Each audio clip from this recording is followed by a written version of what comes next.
Very sorry I got late because of the rains, and thanks to all of you all for coming. Uh, this mic is here. This is our mic. Hello, good evening, everybody. Thanks. आवाज नहीं आ रहा है? From the mic. हाँ, mic से आए. Let the mic be on. Let the mic be on. Good evening, everybody. Thank you for coming. It's been raining, but so kind of you that you all could come. And I'm sorry I've got late because of the rains.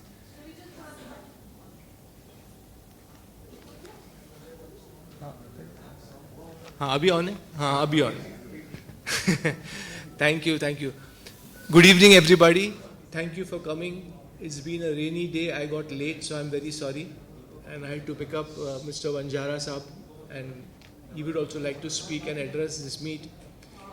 We are all gathered here today. I am here today to announce that I have severed all ties with my family, and I don't want anything to do with them. I don't have anything to do with them. They have been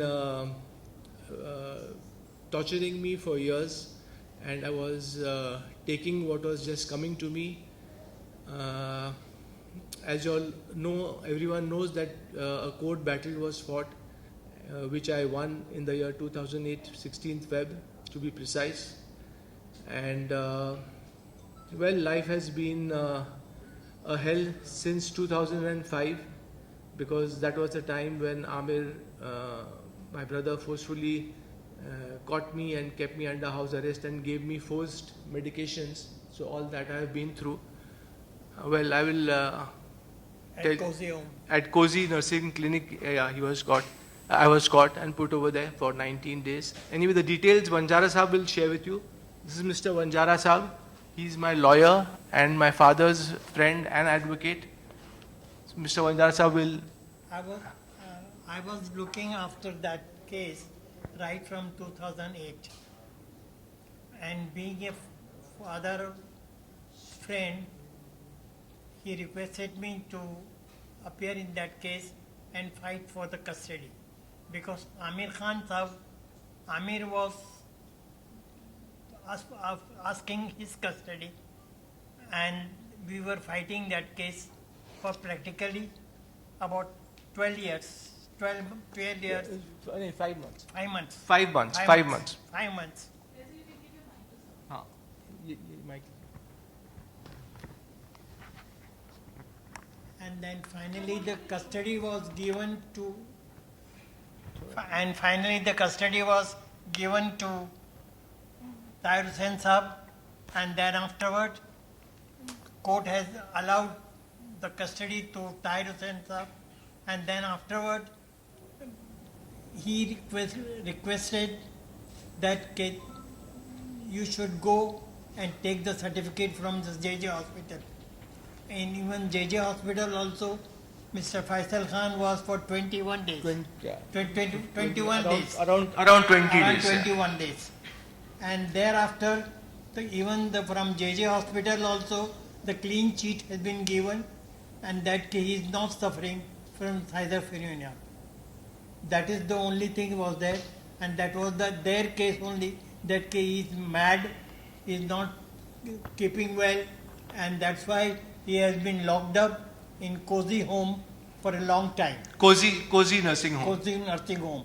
That was the But इससे पहले Dr. Harish Shetty. हाँ बंजारा साहब, इससे पहले जो हुआ था ना, जो मुझे आमिर ने फोर्सफुली मेडिकेशंस दिए 2005 में, और 2005 जब आपके आने से पहले भी. Yes. आप तो 2008 में अब्बाजान के साथ आए थे. Yes. कोर्ट में, तो वो आपने लेकिन उससे पहले जो मेरे साथ हुआ था, मेरा जो फैमिली ने गलत मेडिकेशन दिया, मुझे टॉर्चर किया, कोजी नर्सिंग होम में बंद किया. डॉक्टर हरीश शेट्टी ने वहाँ मुझे एग्जामिन किया, और उनका पहला लाइन था डॉक्टर हरीश शेट्टी का कि इसकी गुर्मी निकालनी है. नाउ गुर्मी is a Marathi slang, and that means के doctor Harish Shetty wanted to remove my pride, remove my ego, and मुझे शौक हुआ कि कोई डॉक्टर ऐसा बोल सकता है. And from then on I knew कि ये मेरे साथ बहुत गलत होने वाला है. और मेरी बहन निखत हेगड़े, संतोष हेगड़े और मेरे अंकल इम्तियाज़, वो उस वक्त वहाँ डॉक्टर के सामने थे, लेकिन उन्होंने कुछ कहा नहीं डॉक्टर को कि आप ऐसे कैसे बात कर सकते हो। और फर्स्ट ऑफ ऑल आमिर ने भी आके मुझे गलत तरीके से पकड़ा और पुलिस के साथ आए थे आमिर 2005 में मेरे घर पे, जो उनका ही घर है असल में, बेला विस्टा में। और उन्होंने मुझे धमकी दी कि अगर तुम नहीं चलोगे साइकेट्रिस्ट के पास तो तुमको दूसरे रूम में डॉक्टर है, वो तुम्हें इंजेक्शन देगा, तुम्हें अनकॉन्शियस करेगा और तुमको ज़बरदस्ती लेके जाया जाएगा मेंटल इवैल्यूएशन कराने के लिए। तो मैं तो शॉक में भी था और मैंने आमिर को उस वक्त बोला कि ये सब करने की क्या ज़रूरत थी, अगर तुमको मेंटल इवैल्यूएशन करना ही था तो मुझे ऐसे ही बोल देते, मैं तो तैयार था।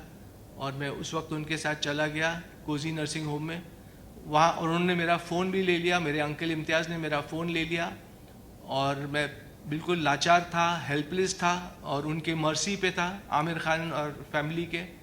और फिर डॉक्टर ने जब ऐसी बात की तो मुझे मालूम पड़ गया कि मेरे साथ बहुत गलत होने वाला है और मुझे हर चीज़ सहनी पड़ेगी। लेकिन उस दिन भी मैंने उन लोगों को कहा था कि मैं एक चीटी हूँ। मेरे सिस्टर निखत और संतोष हेगड़े को मैंने कहा था कि मैं चीटी हूँ इस वक्त, लेकिन एक दिन आएगा जब चीटी भी हाथी को मार गिराएगी, और शायद वो दिन आज आ गया है। मैं सबके सामने ये कहना चाहूँगा कि मेरे साथ बहुत गलत हुआ और मैंने बहुत सहा उनकी और उनके टॉर्चर को सहा मैंने। बहुत ट्रॉमेटिक टाइम था मेरे लिए। तो ये 2005 में मुझे पहले कोजी नर्सिंग होम में बंद किया गया, ज़बरदस्ती दवाएं दी की गलत सलत, और फिर आमिर 19 दिन के बाद मुझे आमिर के घर पे कैद कर दिया गया, जहाँ रूम के बाहर बॉडीगार्ड्स रहते थे और मुझे ज़बरदस्ती दवाएं दी जाती थी। और जब मैंने कोजी नर्सिंग होम में भी कहा था कि मुझे दवाइयाँ की ज़रूरत नहीं है, तब भी मुझे फोर्सफुल मेडिकेशन दिया। एक ड्रग का नाम है सेरेनेस, जो उसका टेस्ट भी नहीं आता है और वो कलरलेस भी रहती है, वाटर के कलर की रहती है। तो वो बॉडीगार्ड सब लोग मुझे वो दवाई देते थे, पानी में इंजेक्शन के थ्रू बॉटल में डालते थे, और मुझे पानी और खाना तो खाना ही था ज़िंदा रहने के लिए। तो जब मुझे एहसास हुआ कि मैं 20-20 घंटे सो रहा हूँ, तो मैंने मेरी सिस्टर को बुला के कहा कि मुझे पता है कि तुम लोग मुझे दवाइयाँ दे रहे हो चुपचाप, तो मैं ये ओवरडोज हो सकता है and I can lose my life, मैं अपनी जान खो सकता हूँ। तब मैंने डॉक्टर से रिक्वेस्ट किया और दिक्कत को रिक्वेस्ट किया कि मैं जो आप लोग दवा मुझे फोर्सफुली दे रहे हो, मैं उसको लेने के लिए तैयार हूँ, क्योंकि मैं नहीं चाहता था कि मुझे ओवरडोज हो जिससे मेरी जान को ख़तरा था। तो ये सब टॉर्चर हुआ। फिर आमिर के घर पे मुझे 1 साल बंद किया गया ज़बरदस्ती, और दवाएं तभी भी चालू थी। तो फिर मेरा वज़न भी बढ़ते जा रहा था, 103 किलो हो गया था मैं। और फिर 1 साल के बाद मैंने आमिर को कहा कि आप लोग ने कहा था कि 1 साल के लिए आप लोग ने कहा था कि आप लोग मुझे कैद करेंगे। तो अब 1 साल हो गया है, 2006 का वक्त था वो। और मैंने बोला कि मुझे फिर से जो आपका दूसरा घर है जहाँ मैं रहता था, जहाँ आप लोग ने मुझे फोर्सफुली पिकअप किया था बेला विस्टा में, वहाँ भेजा जाए। तो आमिर ने मुझे अलाउ किया कि मैं वहाँ जा सकता हूँ। उन्होंने कहा, क्योंकि 1 साल में मैंने कुछ ऐसे ही उनको मौका ही नहीं दिया था कुछ मेरे अगेंस्ट कहने का, करने का। तो 1 साल के बाद मुझे घर जाने दिया वापस। और फिर 2007 में फिर सब ठीक चल रहा था। मैं कुछ गोट फार्म स्टार्ट करने की कोशिश कर रहा था, और उसके हाँ अहमदनगर में एक मैंने ज़मीन भी देखी थी और वहाँ गोट फार्म स्टार्ट करने की मैं कोशिश कर रहा था, और कुछ लोगों को मिल रहा था उसके लिए। तो वो सब काम चल रहा था। सडनली आमिर ने मुझे 2007 में बुला के दोपहर को, डॉक्टर हरी शेट्टी और आमिर ने कहा कि तुमको कल जाना है, अपनी सिग्नेटरी राइट्स देना है। अब सिग्नेटरी राइट्स वो होता है कि आपका पूरा हक एक इंसान का छीन लिया जाता है और आपको कोई पावर नहीं रहता है साइन करने का, और आपका अस्तित्व बिल्कुल शून्य हो जाता है, ज़ीरो। मतलब आप एक आदमी हैं, आप जी रहे हैं, लेकिन आप कुछ कामकाज नहीं कर सकते, कोई चेक साइन नहीं कर सकते, कोई अग्रीमेंट साइन नहीं कर सकते। तो मुझे जब ये पता चला, मैं उनको तो हाँ हाँ बोल रहा था कि मैं जाऊंगा और डॉक्टर और जज के सामने बोलूँगा कि I M incapable of taking my decisions. Aamir ने कहा था ऐसे बोलना है तुमको जाके जज के सामने कि मैं अपने फैसले खुद ले नहीं सकता और मुझे एक गार्डियन की ज़रूरत है। तो उस वक्त तो मैं हाँ हाँ बोल रहा था उनको कि हरी शेट्टी को और आमिर को कि हाँ मैं जाऊंगा और सब करूंगा, लेकिन मेरे दिमाग में चल रहा था कि मैं अपने आप को अब कैसे बचाऊं और इस चक्रव्यूह से कैसे निकल पाऊं। और तब मैंने फैसला किया घर जाकर कि मैं घर छोड़ दूंगा और मैं घर से निकल गया, क्योंकि अब मुझे पता चल गया था कि मेरी फैमिली को मुझे टेक ऑन करना पड़ेगा। मेरी फैमिली मेरे खिलाफ है और मुझे अपनी फैमिली के सामने लड़ना पड़ेगा, खड़ा होना पड़ेगा। और तब मैंने फैसला लिया घर छोड़ने का और मैं अपने दोस्त एक इंस्पेक्टर हैं मिस्टर सनके, उनको मिला और उनसे मैंने राय ली कि मैं ऐसे ऐसे फंस चुका हूँ, मेरी फैमिली मुझ पर जुल्म कर रही है। उनको सारा मामला मैंने बताया तो मिस्टर सनके ने कहा कि आप जाइए और आप एक गवर्नमेंट हॉस्पिटल में अपने आप को इवैल्यूएशन कराइए। और सनके ने कहा आप तैयार हैं कराने के लिए? तो मैंने कहा हाँ बिल्कुल, अगर मैं बिल्कुल कराऊंगा इवैल्यूएशन मेंटल, क्योंकि अगर मैं सच में पागल हूँ तो मुझे फैमिली के पास जाना चाहिए और फिर मैं जाऊंगा। तो मैंने KEM हॉस्पिटल में जाके बहुत मुश्किलों से मैंने टेस्ट दिया, क्योंकि जब आप जाते हैं, कोई इंसान जब जाता है गवर्नमेंट हॉस्पिटल में टेस्ट करने को, तो आपको वो बगैर एक फैमिली मेम्बर के टेस्ट भी नहीं करते। तो फिर मैं फंस गया फिर से, क्योंकि कोई सब फैमिली मेम्बर्स मेरे खिलाफ थे। तो फिर मैंने कैसे भी अब्बाजान को कांटेक्ट किया और अब्बाजान ने कहा कि मैं तुमको एक लेटर दे सकता हूँ कि तुम नॉर्मल हो और तुम्हारी जांच की जाए। तो वो लेटर के बेसिस पे मेरा टेस्ट हुआ KEM हॉस्पिटल में। ये 2007 की बात है, 2007 अक्टूबर। और फिर मेरे इंस्पेक्टर दोस्त जो थे सन के, उन्होंने कहा कि आप 2-4 दिन के लिए ज़रा गायब हो जाइए जब तक ये रिजल्ट्स नहीं आते, और जब ये रिजल्ट्स आ जाएंगे तो आपको कोई कैद नहीं कर सकेगा, आमिर फैमिली आपको कोई ख़तरा नहीं रहेगा उनसे। तो आप ये रिजल्ट्स आने का तक आप गायब हो जाइए। तो उस वक्त मैं खंडाला चला गया था और पता नहीं कैसे भी, पता नहीं फैमिली को कैसे पता चल गया और उन्होंने पुलिस भेजा मुझे अरेस्ट करने खंडाला में। और जब पुलिस बीच रात में आई खंडाला तो मैंने उनको पूछा कि आप लोग क्यों, उन्होंने बोला आपको चलना पड़ेगा हमारे साथ, हम खार पुलिस स्टेशन से हैं। तो मैंने कहा कि लेकिन पुलिस को मैंने ये पूछा कि मैंने गलत क्या किया है। पुलिस जब ही पकड़ती है जब आपने कुछ गलत किया हो। तो मैंने पुलिस को क्वेश्चन किया कि आप मुझे किस सिलसिले में पकड़ रहे हैं, आपके पास वारंट है क्या है, आप और आप किस जुर्म में मुझे पकड़ रहे हैं।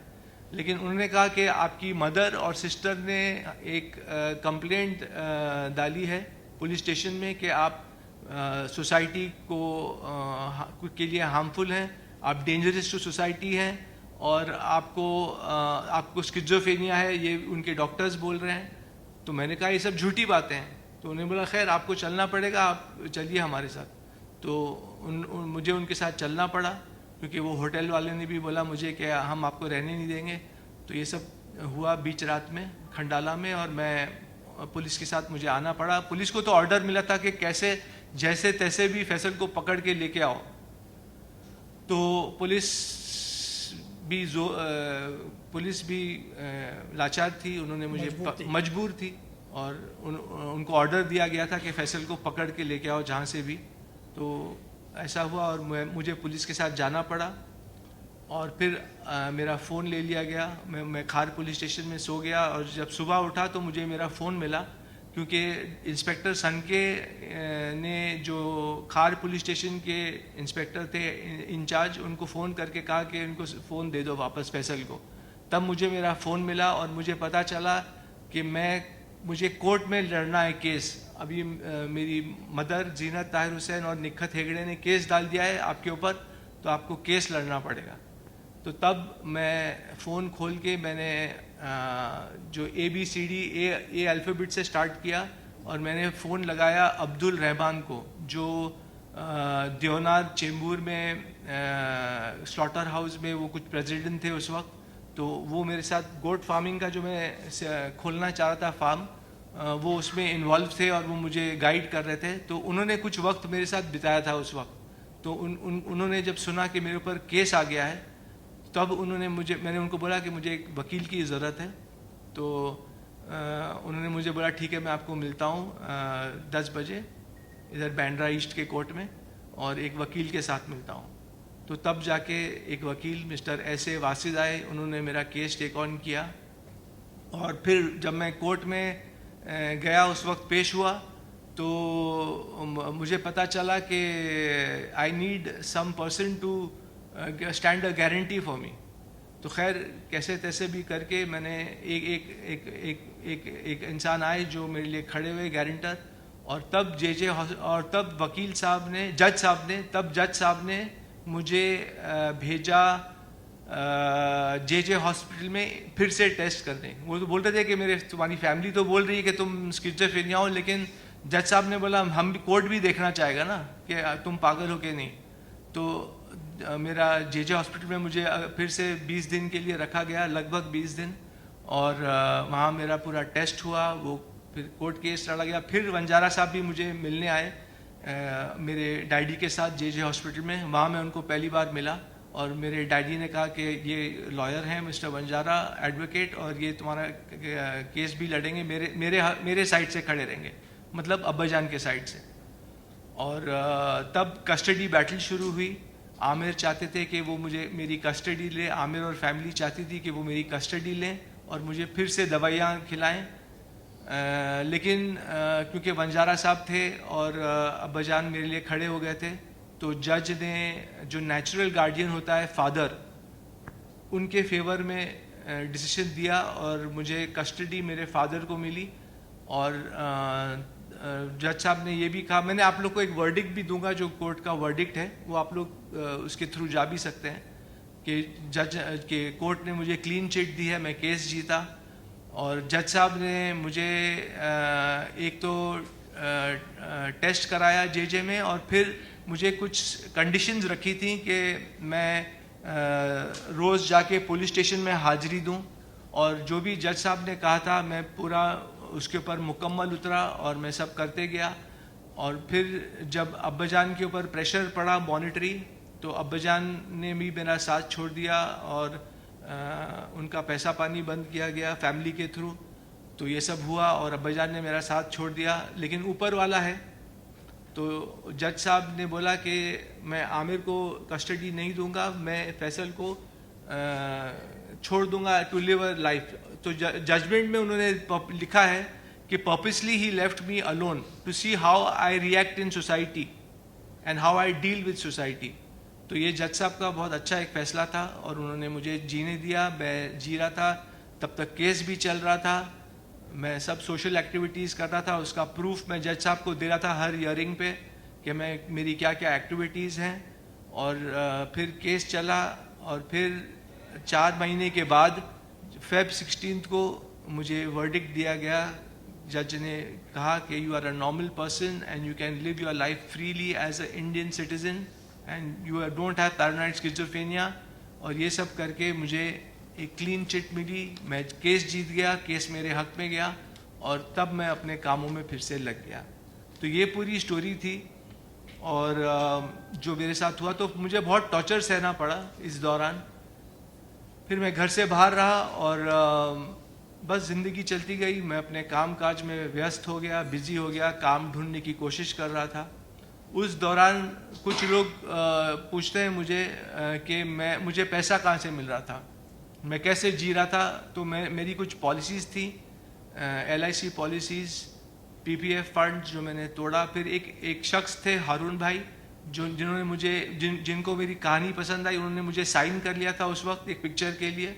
तो वहाँ से पैसा आया। जो ज़मीन मैंने ख़रीदी थी उस वक्त गोट फार्म के लिए अहमदनगर में, मैंने वो डील कैंसिल की, वहाँ से थोड़ा पैसा आया। एक बिग बॉस करके एक शो है जो मुझे बहुत लेना चाह रहा था उस वक्त, तो उनसे थोड़ा साइनिंग अमाउंट मिला मुझे। मैं शो में तो गया नहीं, लेकिन साइनिंग अमाउंट मुझे मिला करीब 4 लाख उस वक्त। तो ये सब से मेरा गुजारा चल रहा था, मेरा गुजर चल रहा था, और मैं एक रिस्पेक्टफुल ज़िंदगी जी रहा था। तो ये सब मामले चले, और फिर ज़िंदगी चलती गई। और फिर मैंने आमिर को एक बार जाके बोला कुछ सालों के बाद, 2-3 सालों के बाद, कि मुझे कोई काम नहीं दे रहा है क्योंकि सब लोग समझ रहे हैं मैं पागल हूँ। तो एक नॉर्मल इंसान को काम मिलना कितना मुश्किल होता है ये तो आप लोग जानते ही होंगे। तो एक पागल इंसान को कौन काम देगा? तो आमिर ने मुझे बोला ठीक है। मैंने बोला अभी तुमको मुझे रखना पड़ेगा। तो उन्होंने मुझे स्क्रिप्ट डॉक्टर की नौकरी दी 30,000 महीने पे, और मैं अपना काम कर रहा था और चला रहा था अपने रोज़मर्रा की ज़िंदगी। तो इस हिसाब से ज़िंदगी चलती गई। लेकिन आज तक भी दुनिया को कुछ डाउट है कि मैं शायद एक नॉर्मल इंसान नहीं हूँ। मुझे आज तक वो झेलना पड़ता है वो समाज के सामने, और मुझे काम मिलना मुश्किल हो जाता है। हालांकि मैंने आगे चलकर एक फ़िल्म भी की, चिनार दास्तान-ए इश्क, जिसमें मैं लीड रोल था। वो 2015 में रिलीज़ हुई। और मैं कहानियों पर काम कर रहा था, मैं लिख रहा था। फिर बाद में एक पिक्चर मेरे और बनी, डेंजर अहेड करके, जिसके डायरेक्टर थे फैसल सैफ। लेकिन वो गुजर गए और पिक्चर अभी तक रिलीज़ नहीं हो पाई। तो फैसल सैफ ने वो पिक्चर, मैंने शूटिंग कंप्लीट कर दी है वो पिक्चर की। उसका पोस्ट प्रोडक्शन थोड़ा बाकी है, लेकिन वो पिक्चर भी रेडी है।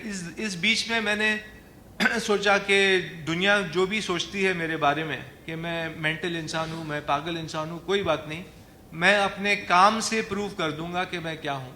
तो इस बीच में मुझे मौका मिला और मैंने फैक्ट्री पिक्चर डायरेक्ट की, उसमें एक्ट भी किया और उसमें गाना भी गाया, उसमें राइटिंग में भी इन्वॉल्व था। प्रोड्यूसर्स भी नए थे वो प्रोजेक्ट के, फैक्ट्री पिक्चर के। तो मैं प्रोडक्शन के भी डिसीजंस लेता था। तो पूरा भार फैक्ट्री का मेरे ऊपर आ गया था। मैंने एक पिक्चर बना दी फैक्ट्री, उसको रिलीज़ भी कर दी ऊपर वाले की मर्ज़ी से। और यही मैंने चाहा कि दुनिया ये देखे कि अगर मैं एक वाकई एक पागल इंसान हूँ तो मैं एक पिक्चर कैसे बना सकता हूँ, इतना मेहनत करके, उसमें एक्ट भी करके, डायरेक्ट भी करके। उसमें प्रेशर बहुत था मुझे, क्योंकि मैं दोनों काम संभाल रहा था। लेकिन मैंने कहा कि चलिए मैं अपने काम से ही प्रूव करूंगा कि मैं पागल हूं या नहीं हूं। तो ये सब काम चलता गया। और अब जब एक इंटरव्यू आया, तो ये तो 2021 की बात थी, वो पिक्चर भी रिलीज हो गई फैक्ट्री। अब मैंने कुछ प्रोजेक्ट्स लिखे थे लॉकडाउन में जो मैं स्टार्ट करना चाह रहा था। तो मैंने एक इंटरव्यू दिया पिंक विला में, और वो इंटरव्यू के बाद फैमिली वाले नाराज़ हो गए मुझसे। और मैंने इंटरव्यू को इसलिए नहीं रोका, मेरे सवाल पूछने से जो वो मेरे फैमिली के बारे में पूछ रहे थे, क्योंकि मुझे सच को बाहर लाना था। और मैं एक सच्चा इंसान हूँ, तो जो भी हुआ, क्योंकि मैं क्यों छुपाऊँ? अगर सामने वाला जर्नलिस्ट मुझसे सवाल पूछ रहा है तो मैं जवाब दूंगा। मैं क्यों बोलूँ कि नहीं, मैं इस सवाल का जवाब देना नहीं चाहता। तो अगर मैं ऐसे बोलूँगा मतलब मैं कुछ छुपा रहा हूँ, और मैं ये नहीं चाहता कि मैं कुछ छुपाऊं और लोगों को रूबरू ना करूं मेरे साथ क्या हुआ है। तो जो सवाल पिंक विला के एंकर अविनाश ने मुझसे पूछा, तो मैंने उसका सही जवाब दिया, सच्चा जवाब दिया। वो फैमिली वाले को अच्छा नहीं लगा, वो लोग नाराज़ हो गए और उन्होंने मुझे तोहमत लगाई कि मैं मिसलीड कर रहा हूँ मीडिया को, पब्लिक को।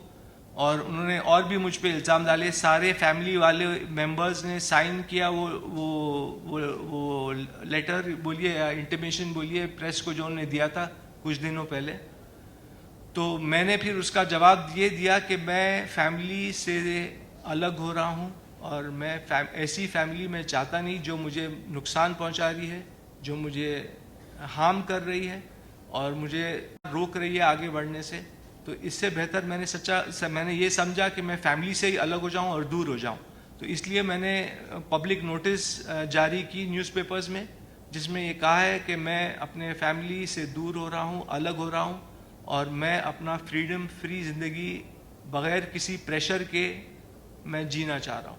तो ये पूरा हुआ है, और इसलिए मैं अपना हक, अपना पहलू सामने रख रहा हूँ आप लोग के सामने, मीडिया के सामने, ताकि दुनिया को पता चले कि मेरे साथ क्या क्या हुआ, क्या क्या गलत हुआ। तो that is all I would like to say. उससे पहले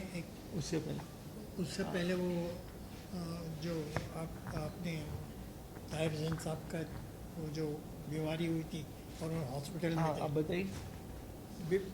बिफोर दैट, इसको ऐसे before that mister Tahir Hussain was in Lilavati hospital.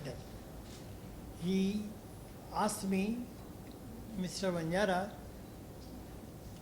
I want that Mr. Santosh Hegde and other person, that is Nikat, should not come to me in the hospital.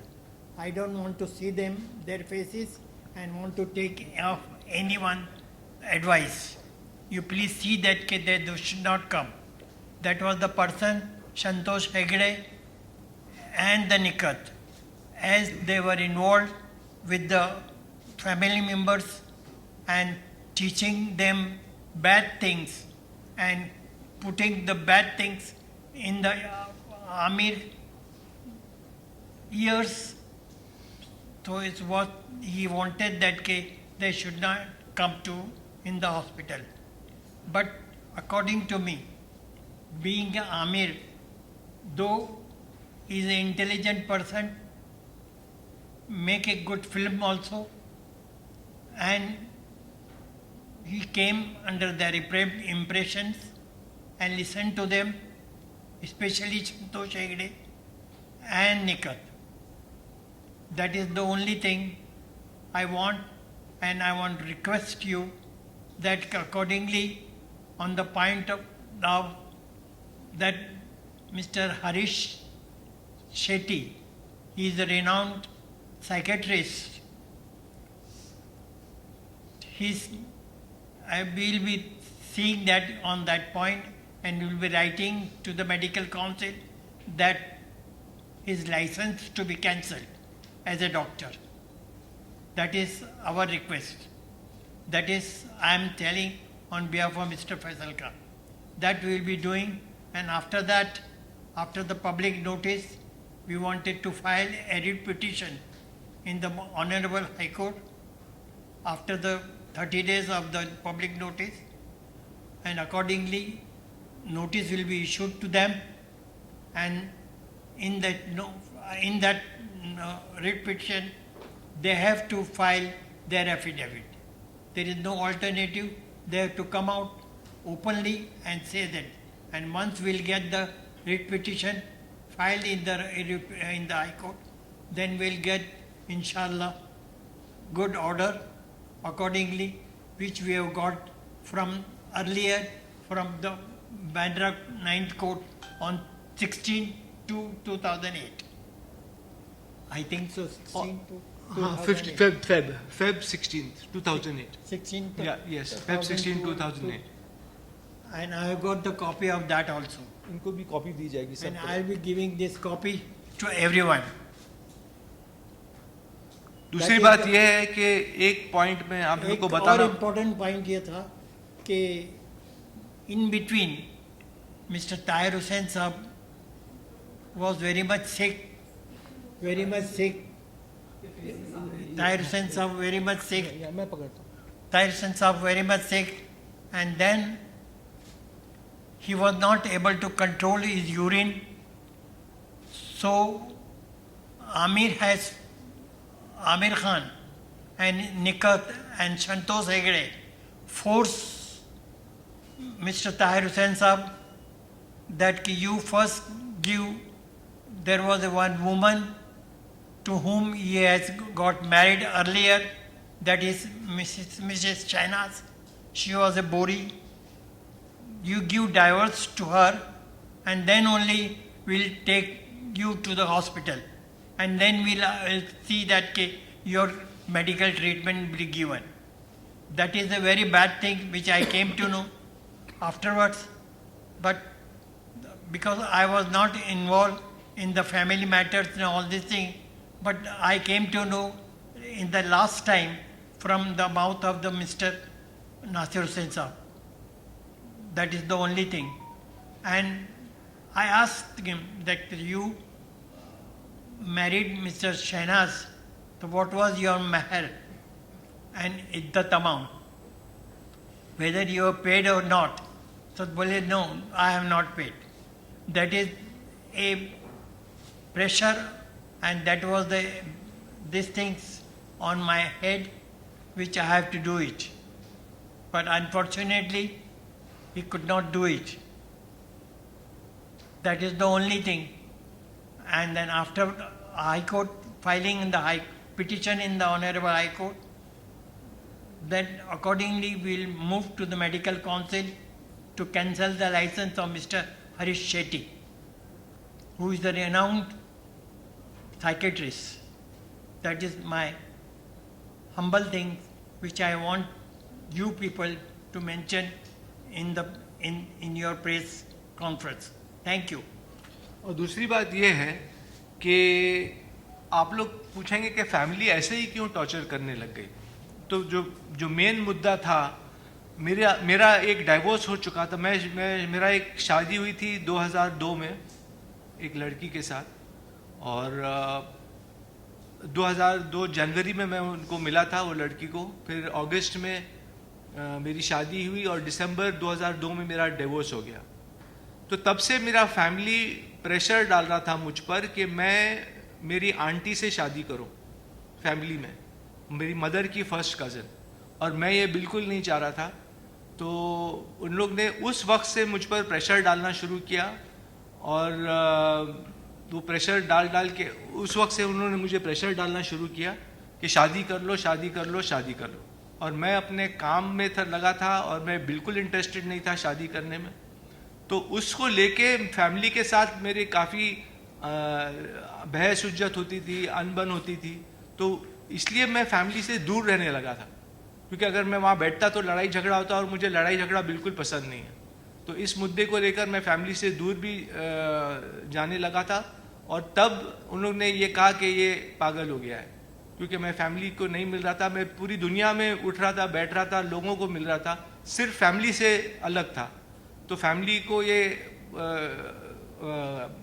गुस्सा आ गया कि, और mother को गुस्सा आ गया कि वो मैं मेरी आंटी से मैं शादी नहीं कर रहा हूँ। तो ये भी एक बहुत बड़ा मुद्दा था ये सब शुरुआत होने की। Now I think I have covered everything. We are open for Q&A। अभी ये जो सवाल पूछेंगे,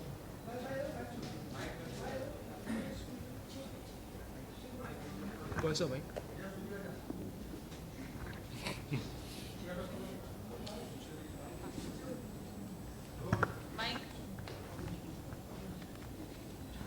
फैसल जी, आप लोगों ने साथ में काम किया था, आपने और आमिर ने। जी। उस वक्त तक क्या सब सही था, और क्या उसके बाद से चीज़ें गड़बड़ होने लगी? क्या आपने रियल रीज़न पूछा कि यही रीज़न जो आपने बताया यही था, कि इसके अलावा भी नहीं, इसके अलावा भी रीज़न हो सकता है कि आमिर ने, जब मेरी पहली पिक्चर मधोश बन रही थी 1992 में शूटिंग शुरू हुई थी, अब्बाजान ने वो प्रोड्यूस किया था मेरे लिए, डैडी ने। तो आमिर ने उस वक्त भी मेरी पिक्चर की कहानी नहीं सुनी थी जब हम लोगों ने शुरू किया था। तो पता नहीं, कुछ लोग बोल रहे हैं कि मीडिया में कि आमिर की जेलसी उस वक्त से थी तुम्हारे साथ। तो शायद वो जेलसी बढ़ते बढ़ते उसका ये रूप हो गया कि मेला के बाद जब मेला रिलीज़ हुई तो मतलब मेरा काम थोड़ा ज़्यादा अच्छा लगा लोगों को। तो ये लोग मुझे कहते हैं आज तक कि तुमने ज़्यादा अच्छा, तुमने बेस्ट काम कर दिया मेला मूवी में। तो शायद आमिर को और भी जेलसी बढ़ गई होगी, क्योंकि मेला के परफॉर्मेंस के बाद ही आमिर ने मुझे बोला कि फैसल तुम्हें एक्टिंग नहीं आती, तुमको एक्टिंग छोड़ देनी चाहिए। तो he was not encouraging at that time. तो मे be what I heard that he was jealous and he was, कुछ सिबलिंग राइवलरी रही होगी जिसकी वजह से उन्होंने ये कदम उठाया। And could be possible, yes. Next. Sir, आपने एक notice में लिखा है कि I won't accept any monthly allowance from army hereafter. पर अभी जब आपने press conference के दौरान बोला तो आपने इस बात का कोई जिक्र नहीं किया कि आपको कोई maintenance या allowance उनकी तरफ से monthly मिलता है। जी, ये अच्छा सवाल आपने पूछा। नहीं, मुझे एक मेंटेनेंस मिलता था जब मैं घर वापस लौटा। तो पहले तो मुझे 30,000 पगार मिलती थी, जो मैं स्क्रिप्ट डॉक्टर था मैं, तो तब मिलती थी। फिर आमिर ने एक दिन मुझे बुला के बोला कि फैसल मैं तुमको नौकरी से निकाल रहा हूँ, तो no need to come to the office. तो मे be he felt I was not working hard enough और वॉट एवर। तो शायद उन्होंने वो कदम उठाया। तो अब मेरे पास पैसा कहाँ से आए, क्योंकि दुनिया तो अभी तक मुझे पागल समझती है, तो कौन काम देगा। तो फिर मैंने आमिर से बहस उज्जत की एक दिन, और मैंने बोला कि you have to give me a monthly sustenance till I don't stand on my 2 feet, because तुम्हारी वजह से मैं पागल करार किया गया हूँ। तो उन्होंने अग्री किया और उन्होंने बोला कि ठीक है मैं मंथली तुमको अलाउंस दूंगा। तो वो अलाउंस तय हुआ तो मुझे मिलता था। तो अब जब मैंने घर छोड़ दिया, जब मैंने पब्लिक नोटिस जाहिर की, तो मैंने ये फैसला लिया है कि ना मैं उनके घर में रहूँगा और ना मैं उनसे मंथली मनी लूँगा। जो है ऊपर वाला देगा। मैं मेहनत करूँगा, मैं अपना जो भी मैंने सीखा है फिल्म लाइन में, मैं एक पिक्चर डायरेक्ट भी कर चुका हूँ, तो मैं डायरेक्शन की तरफ जा रहा हूँ और मैंने एक नए प्रोजेक्ट पे भी काम की है। कुछ एक्टर्स को भी हम लोग ने सुनाए हैं कहानी, जो अभी मतलब 14 एक्टर्स हमारे लिए राज़ी भी हो गए हैं। तो मैं अपना खुद मेहनत करूँगा और अगर ऊपर वाला चाहेगा तो मैं पिक्चर भी डायरेक्ट करूँगा और एक्टिंग भी कर सकता हूँ। कुछ रोल्स ऑफर होंगे तो I am open to everything. अभी मैं पैसा नहीं लूँगा आमिर से, ना उनके घर में रहूँगा। एक और पॉइंट था कि आपने कहा कि मुझे बिग बॉस का साइनिंग अमाउंट मिला था। जी। एंड वी ऑल नो कि Aamir and Salman are both in good terms. तो क्या वजह थी कि साइनिंग अमाउंट मिलने के बाद ही आप बिग बॉस हाउस में? हाँ, तो उस वक्त भी बिग बॉस का जो मुझे मिला था साइनिंग अमाउंट, सडनली मुझे निकाल दिया गया वहाँ से। तो मुझे पता चला कि आमिर ने कुछ स्ट्रिंग्स पुल किए और उनकी वजह से ही मुझे निकाला गया। जब उनको पता चला कि मैं बिग बॉस में जाऊंगा उस वक्त और मैं सब दुनिया के सामने अपना जो भी पेश करूंगा, जो आज मैं पेश कर रहा हूं, तो वो डर गए और उन्होंने मुझे बिग बॉस से निकाल दिया। तो only he could have used his pull and power to remove me from Bigg Boss, वरना मैं वो शो भी करता। और कुछ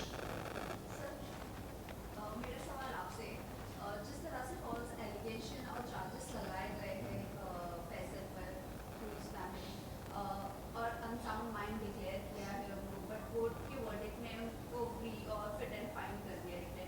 बट अगर आगे जाकर ये अगर केस फाइल करते हैं अपनी फैमिली के अगेंस्ट, तो what will be the punishment to this family? There is no punishment. We cannot say. She is asking about the writ petition, I think. What is the consequences of the writ petition? Yes. Consequences of the writ That petition. will be filing in the writ petition in the Honorable High Court, and they have to file their reply after notice to them. And that is the only thing. Then we'll come to know that what is the reply incoming. So was their real intention? What was their real intention? You will come to know when they file the reply. But उससे कुछ consequence नहीं होंगे ना, उससे मतलब jail well नहीं जा सकते ये लोग। Face नहीं करेंगे consequences if नहीं। family जिस तरह Just to get my Only freedom. thing that we'll get the order from the High Court or in the writ petition that now henceforth they should not, Mr. Interfere. Amir, Santosh Hegde, Nikat and other people should not interfere in the life of Mr. वो एक Faisal. Legal, देखिए जैसे मैंने एक public notice जाहिर किया तो ये लीगल नहीं था, ये मेरी तरफ से एक नोटिस जाहिर किया गया था। लेकिन रिट पेटिशन लीगली कटिंग होगा, उनको कुछ कॉन्सिक्वेंसेज नहीं होंगे, मतलब उनको ना कुछ सजा होगी ना कुछ होगा, लेकिन that will be a legal step that I am cutting all ties and you can't interfere in my life. And from the higher court we'll get the order after public notice. But there is no precedent कि जो past में आपके साथ हुआ उनके लिए punishment मिला उन्हें? क्योंकि आपके फादर ने तो आपको फिट एंड फाइन डिक्लेयर जी, किया था, जी। आपको मेडिसिन दिए गए थे, आपको पागल करार दिया गया था, उसके बाद आपको तो- लॉक किया गया था घर में। तो ये सारी जो साजिशें रची गई थी आपके अगेंस्ट और आपको बंद किया गया था, तो उनके खिलाफ ऐसी कुछ कोई उसके लिए कुछ सजा मिल सकती हो? नहीं, रिट पिटीशन में सजा का नहीं, बट हमने Only वो thing- हमने जो केस लड़ा था, वो जो हम लोग ने पहले जो 2007 और 8 में केस लड़ा था, वो उसमें हम लोग ने कुछ फाइल नहीं किया कि हमको कुछ कॉम्पेंसेशन चाहिए या उनको कुछ उनके खिलाफ हमने किया नहीं था। And I don't no, I was not interested in, I just wanted कि मेरा पीछा छूटे इन लोगों से और मैं अपने काम में जीऊँ और अपना काम करूँ। तो मेरा इंटेंशन ये नहीं था कि मैं उनको सज़ा दूं या उनको कुछ वो दूं। सज़ा तो ऊपर वाला देगा, सज़ा मैं क्या सज़ा देगा, लोग क्या सज़ा देंगे, जो सज़ा देना है वो ऊपर वाला देगा। वो हम लोग सब हैं दुनिया में, देखेंगे कि क्या होता है आगे। तो मुझे तो जान छुड़ानी थी, अपनी जान बचानी थी, ना कि उनको सज़ा देना था। But how is it that Faisal, you say like Bollywood में एक तो आपने openly बात की है, जी। बहुत बड़ी बात है। Easy होगा आपके लिए आगे बढ़ना Bollywood में? What do you think? नहीं, I am going to try my best and again I believe in God a lot. तो क्या होता है कि मैं खुदा ऊपर वाले में, भगवान में बहुत मानता हूँ। तो भगवान ही रोटी देता है, भगवान ही हमको हर सांस देता है। तो वो ही हर चीज़ करेगा। अगर उसने मुझे इस धरती पे लाया है तो उसकी भी जिम्मेदारी होगी कि फैसल को आज खाना कहाँ से मिलेगा और फैसल का काम आगे कैसे बढ़ेगा, वो उसकी जिम्मेदारी हो जाती है। और अगर होना है तो होके रहेगा, नहीं होना है तो नहीं होगा। और जब अल्लाह ताला इतनी बड़ी यूनिवर्स को संभाल रहे हैं, इतने लोगों को संभाल रहा है और वो बहुत रहीम और करीम है, तो why not to Faisal. Family में डैडी मेरे साथ थे जब तक उनको ऊपर मॉनेटरी प्रेशर नहीं पड़ा था, उनका फाइनेंशियल रोका नहीं गया था, तो वो मेरे साथ थे। लेकिन और कोई फैमिली में साथ नहीं है, because I think they all, I don't know, maybe they want to be with Aamir and money is where the money is there everyone wants to be. So maybe they are supporting Amir, and maybe Amir is doing some favors for them. Maybe Amir is making some movies for them. Because I've heard that he's made a movie for Mansoor's daughter also. Imran को भी उसने break दिया था। तो कुछ internal favours भी होते हैं, फैमिली पॉलिटिक्स होती है, तो वो शायद सब कर, so they want to look up to Amir. मेरे पास तो कुछ पैसा नहीं है, मैं फिलहाल तो कुछ बना नहीं सकता किसके लिए, तो may be they want to lick up to Aamir and that's what they are doing. So this is all family politics, उसमें मैं पिस रहा हूँ। और उसके अंदर सबसे मेन रोल जो है मिस्टर संतोष हेगड़े एंड निकल। या मैं, आप लोग ने एक एनिमल पिक्चर देखी होगी जो बहुत हिट हो गई थी, उसमें मैं तो सल्यूट करता हूँ संदीप वांगा रेड्डी को। उन्होंने इतनी अच्छी तरह आजकल के रिलेशनशिप्स को दिखाया है, जहाँ उसमें भी अगर आप देखें तो एल्डर सिस्टर कैसे बिहेव करती है और उसका ब्रदर इन लॉ कैसे बिहेव करता है। तो very good, I salute Sandeep Vanga Reddy for the film Animal. I could relate to the film so much कि ऐसे हो रहा है मेरे साथ भी, कि मेरी बड़ी सिस्टर और उसके मेरा ब्रदर इन लॉ कैसे बिहेव कर रहे हैं मेरे साथ। तो बहुत अच्छी तरह से पेश किया संदीप वांगा रेड्डी ने एनिमल पिक्चर को। मैंने 2-3 बार देखा वो पिक्चर जाके। जी, डैडी के प्रॉपर्टी से मुझे कुछ हिस्सा मिला था और वो मैंने यूज़ अप कर लिया पिक्चर बनाने में और अपने काम में प्रूव करने को। जो फैक्ट्री पिक्चर मैंने बनाई थी तो उसमें यूज़ हो गया, और कुछ मैंने रखा भी है, थोड़ा कुछ पीपीएफ बनाया था वापस, तो कुछ वहाँ भी इन्वेस्ट हुआ है थोड़ा पैसा। सर मैं पूछना था, अगर कल होकर के आमिर जी बोले जो हुआ भूल जा, आमिर के काम करते हैं। जी, एक सेकेंड सर। आमिर सर कल जिसे प्रेस कॉन्फ्रेंस आपने किए, कल उन्होंने बोला कि जो हुआ उसे भूल जा, नई जिंदगी की शुरुआत करके मिल करके, तो क्या अपने साथ में काम कर रहेंगे साथ में? डिपेंड्स कि वो किस तरीके से माफ़ी मांगते हैं मुझसे, और फिर मैं तो चाहूँगा कि वो दुनिया के सामने भी आके माफ़ी मांगे। सिर्फ मेरे साथ रूम में बैठ के माफ़ी ना मांगे, यहाँ सामने आके बैठे और बोलें कि दुनिया को बोलें, प्रेस को बोलें कि मैं गलत था। क्योंकि रूम में तो कोई भी माफ़ी मांग देगा, मैं साथ में हो जाऊँगा तो ऐसा लगेगा कि फैसल क्या कर रहा है यार, कभी बोलता है कि हाँ मैं मिलूँगा, कभी बोलता है मैं छोड़ रहा हूँ फैमिली को। आके दुनिया के सामने अगर गलती तुम इकरार करोगे तो ही मैं माफ़ करूँगा, वरना मैं माफ़ नहीं करूँगा। आमिर की आपको कतली और करनी में फर्क नहीं लगता? उनकी सितारे जमीन पर जी, जो स्पेशल जाके बोलते हैं कि सोसाइटी से मिले, हाँ। वहीं आपको चाहते हैं आप सोसाइटी से दूर हो जाएं। हाँ, वो तो वो नहीं चाह रहे। आपका क्वेश्चन क्या था? वो सोसाइटी जुड़ था। आमिर की कतली और करनी, कहाँ कतनी? सितारे जमीन पर वो स्पेशल चाइल्ड है, हाँ। वो चाहते हैं कि सोसाइटी से मिक्सअप होए, हाँ वहीं आपको चाहते हैं कि पागल नहीं, हाँ, वो सोसाइटी से दूर हो जाए। हाँ, क्योंकि मैं स्पेशल चाइल्ड नहीं हूँ,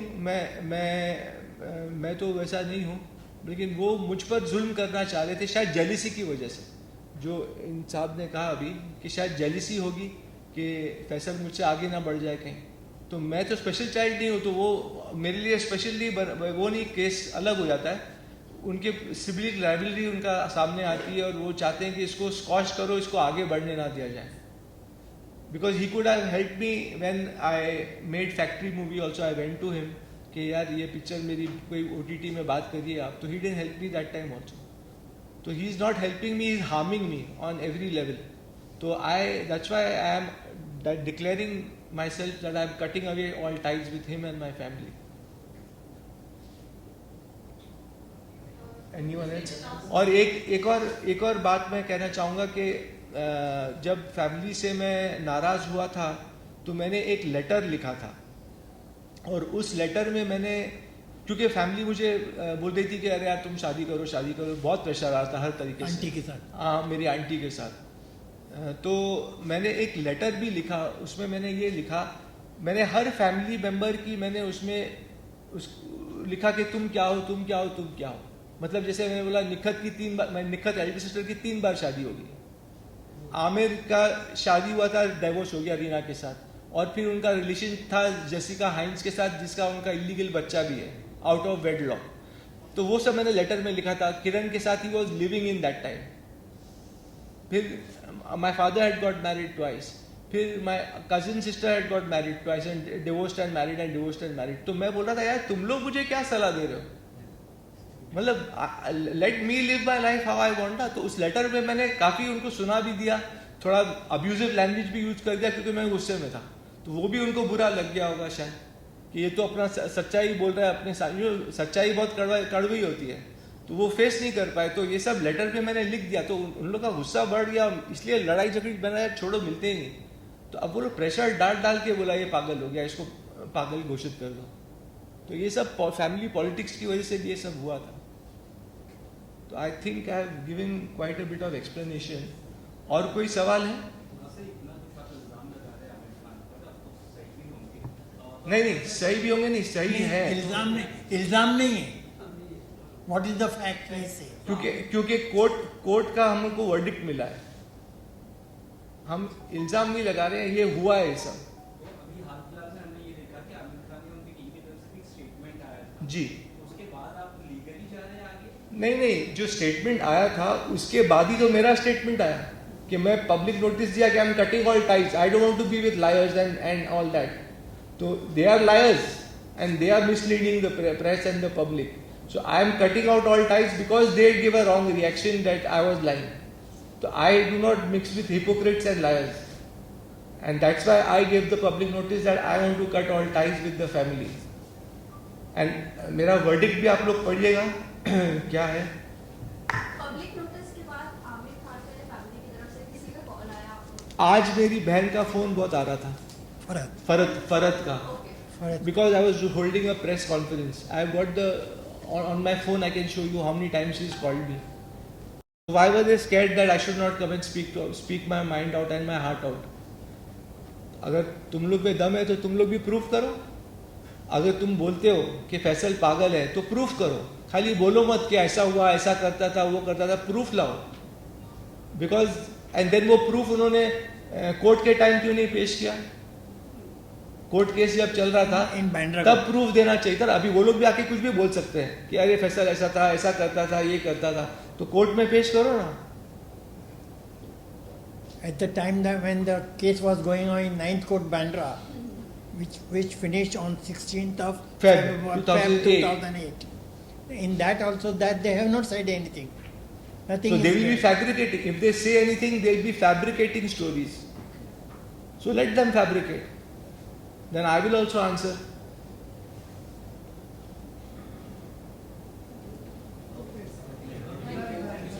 हो गया? Yeah, I think everyone has got the answers and everyone has asked their questions.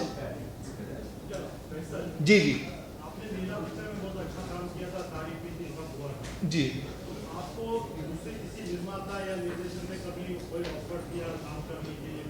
जी मैंने जब मेला पिक्चर रिलीज हुई और मेरा काम लोगों को पसंद आया तो मैंने बहुत कोशिश की, प्रोड्यूसर्स के पास गया, सबको मिला कि मुझे कुछ काम मिले, लेकिन किसी ने काम दिया नहीं।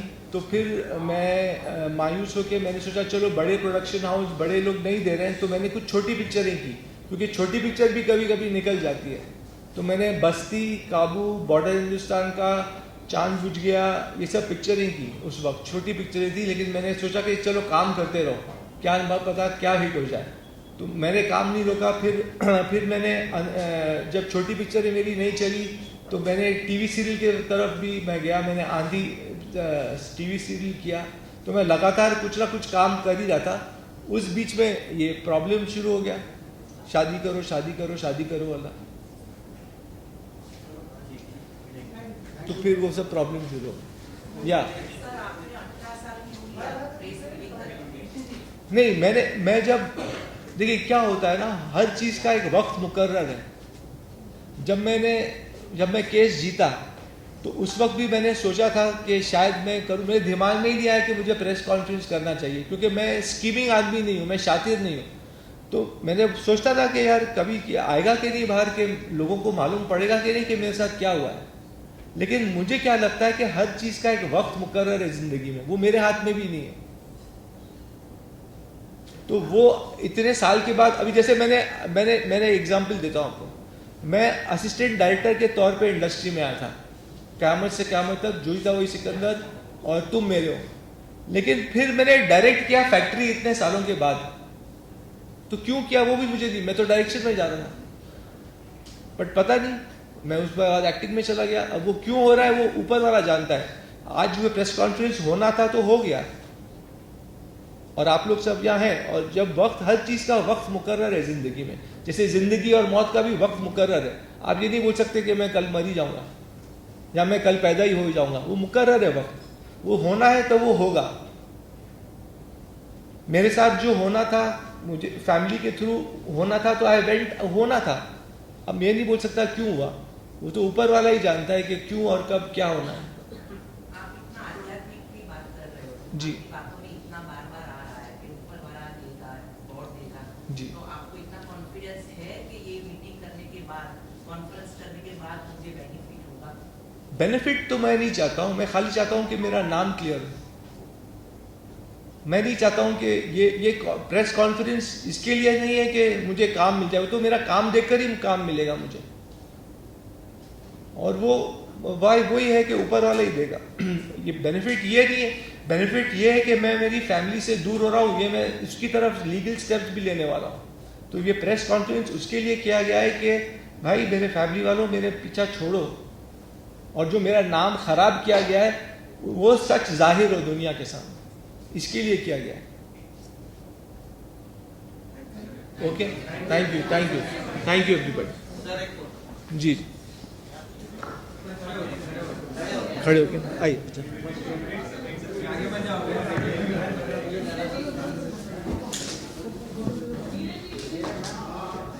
राइट पे देखिए, राइट सर, यहाँ पे नीचे थोड़ा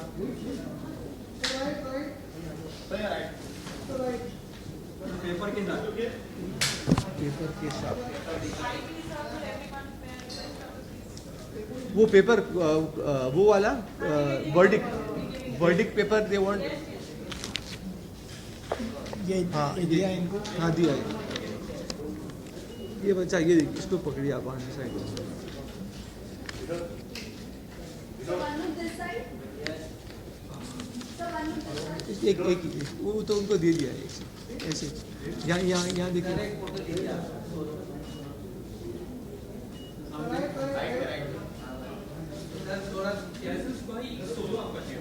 सोलो भी,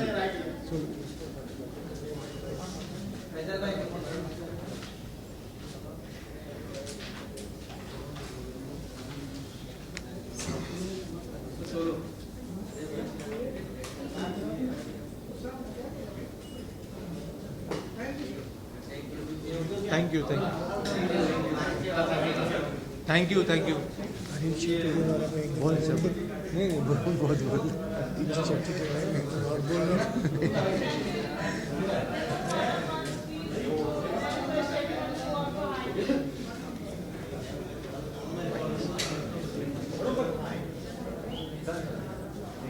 थैंक यू।